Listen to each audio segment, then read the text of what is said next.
أول شيء again, good morning Kuwait. One moment for our first interview segment. Oral health is often underestimated despite its strong impact on overall well-being. What may start as a simple symptom can sometimes develop into more serious condition of ignored. In this today discussion, we highlight the key oral health concerns, warning signs to watch for, and how to prevent complications. So let's welcome all of us today, Dr. Abdulhameed Alsarraf, Senior Specialist in Oral Medicine and Oral Pathology. Hello, Doctor, and good morning. Hello, good morning. Thank you very much. Thank you for having me here. You're most welcome, and thank you so much for joining us on our show, Good Morning Kuwait.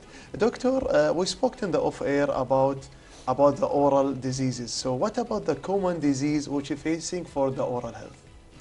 Sure. So common diseases, I would actually categorize those into oral ulcerations. Oral ulcers can be early signs or actually the first sign for underlying systemic disease, such as gastrointestinal diseases, if you've heard of Crohn's disease or ulcerative colitis. So oral ulcerations can be a manifestation of those, and they are relatively common.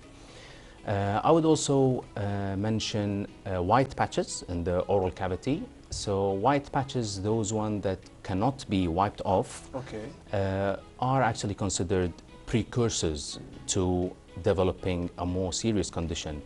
So we call them precancerous diseases. On the other hand, white patches that can be wiped off, those are classified as commonly fungal infections. And they are common in kids.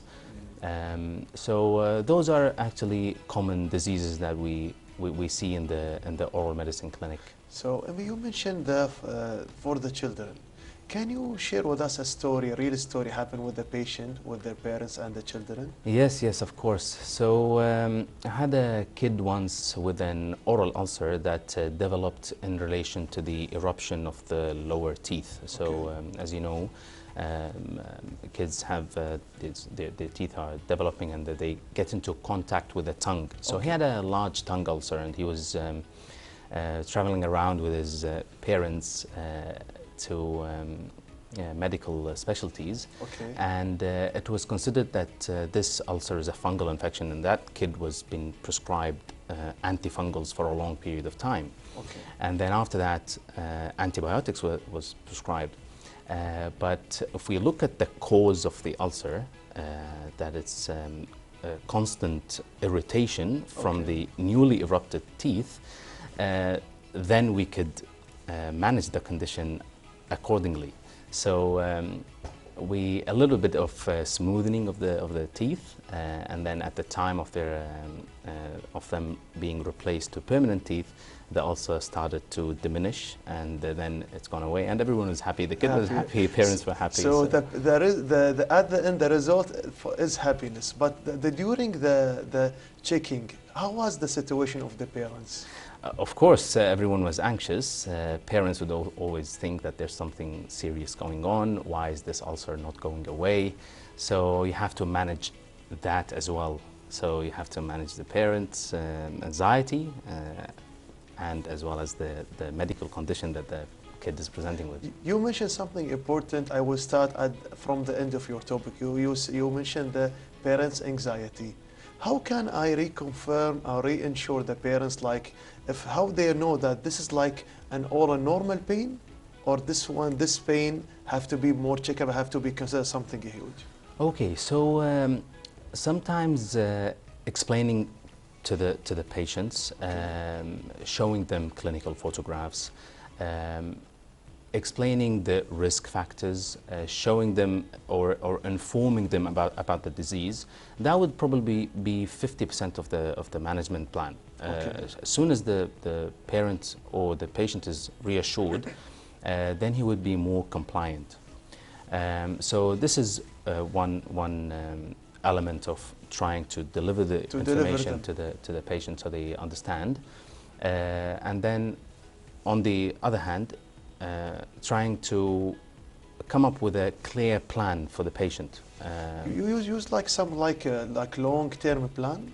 Like this short term, Of course. medium term? Yes, for of course. them. There's a short-term plan.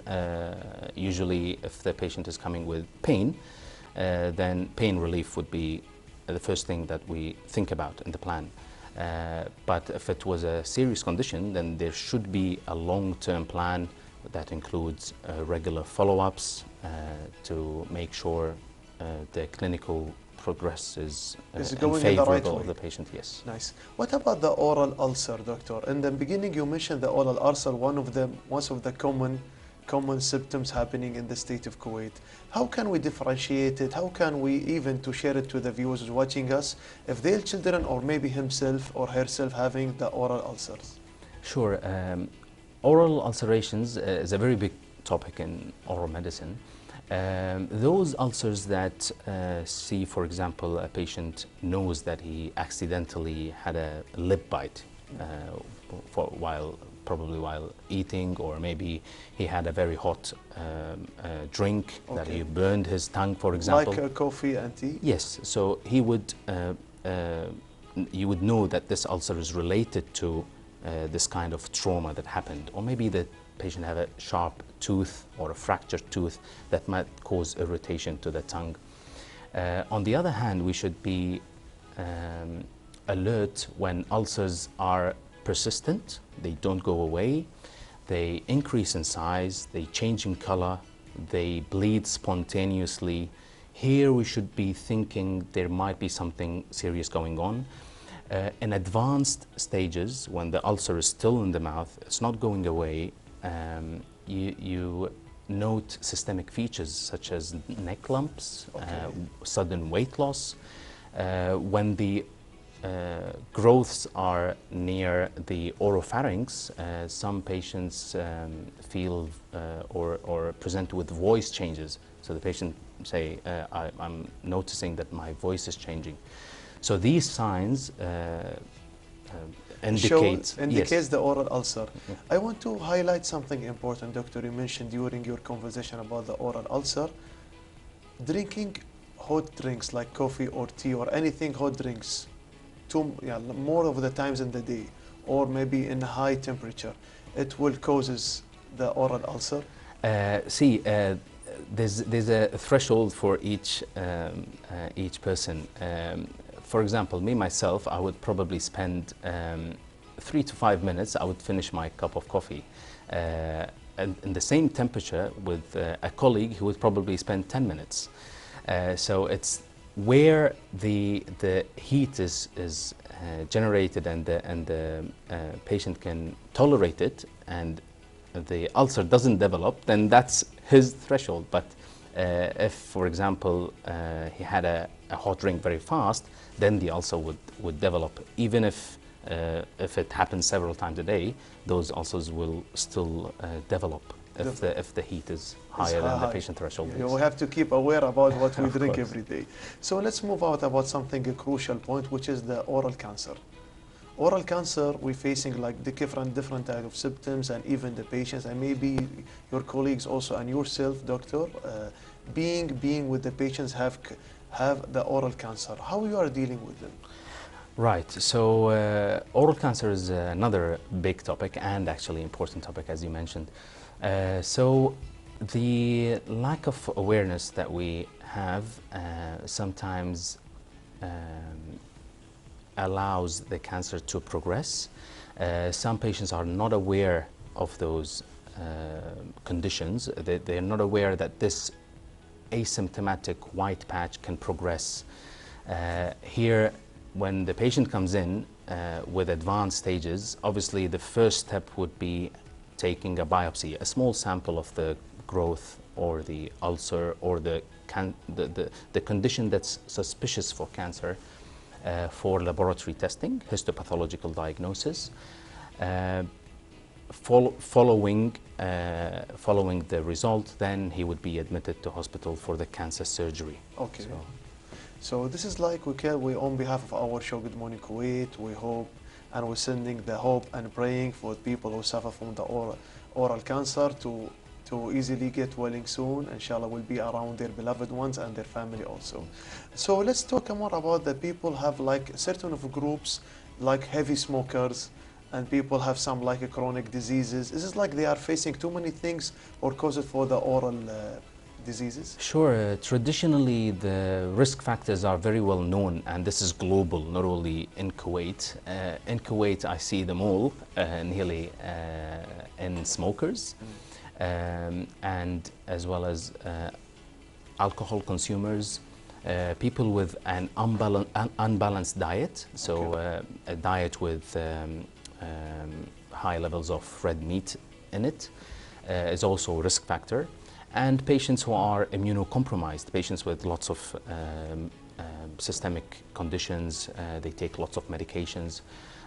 All of these are groups of patients with high risk for developing oral cancer. There's another group that they might be healthy and they practice a healthy lifestyle, but they have a family history of cancer. Yes. This also involves the genetic factor in the development of oral cancer in those populations. So what about the most common mistakes that the patients do it causes the delayed diagnosis for any kind of diseases? Yeah, I would say neglect. So since it's not bothering me, a very small ulcer, it might go away. I don't want to go to the doctor and hear some bad news.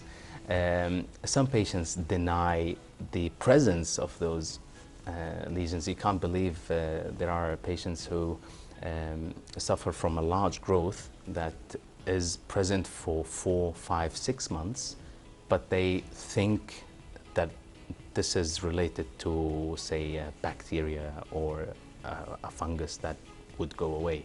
So this only keeps the growth growing and growing and growing, and not having the early diagnosis and early treatment. So I think neglect is a very big reason, is a very important reason for them to not visit doctors, and as well as anxiety. They don't want to hear the bad news from the doctor. That's right. So we can say all the times, doctor, prevention is better than a cure. In the small tips, how can we prevent from the oral disease? In a brief. Right. Preventing oral diseases, the one thing that I always emphasize to my colleagues, to everyone, comprehensive oral examination. So this is a procedure that takes 1 minute for each healthcare practitioner in dentistry to examine the oral mucosa and look for those early signs. So if you see anything abnormal, then early referral is key. Early referral to the specialist for an opinion or management if there's anything abnormal. Even if you're not sure if that's normal or abnormal, it's better to refer. So I think preventing those diseases is involved with a comprehensive oral examination that can be done by dentists, including all oral cavity subsides, the sides of the tongues, the inner cheeks, the inner lips. And sometimes the patients themselves can do this. You look in front of the mirror and you can check it. Yes. Dr. Abdulhameed Alsarraf, we can say all the times, good times run very fast. Yes. We didn't fill the time. Thank you so much for joining us today here. We already get well informed, and thank you for your good information about how to prevent from the oil disease. Thank you so much, Doctor. Thank you very much. Thank you. You're most welcome. Special thanks and appreciation to our guest, Dr. Abdulhameed Alsarraf. He's a senior specialist in the oral medicine and oral pathology. Now let's head for this tiny break that will continue your show, Good Morning Kuwait. So please be with us.